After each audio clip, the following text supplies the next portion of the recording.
முருங்கைப்பூ சேர்த்துடலாம்.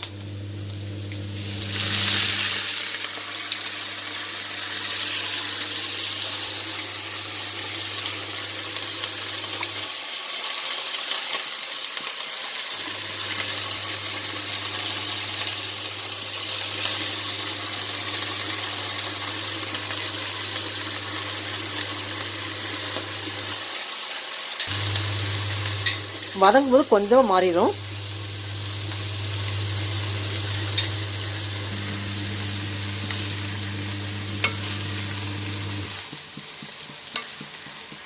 முருங்கைக்கீரை வதக்கும் போது எப்பயுமே நல்லெண்ணெயில் செஞ்சால் டேஸ்ட் நல்லாயிருக்கும். தேங்காய் எண்ணெயில் வதக்குறவங்க வதக்கிடலாம். கடல்னால் அந்தளவுக்கு டேஸ்ட் இருக்காது. அந்த தேங்காயையும் நல்லெண்ணையும் வதக்கும் போது டேஸ்ட் முருங்கைப்பூக்கும் முருங்கைக்கீரைக்கும் நல்லாயிருக்கும். எப்பயுமே இந்த மாதிரி செஞ்சு பாருங்கள். அப்படியே மூடிடலாம். முருங்கைப்பூவில் சத்துக்கள் பார்க்கலாம். Iron, vitamin C,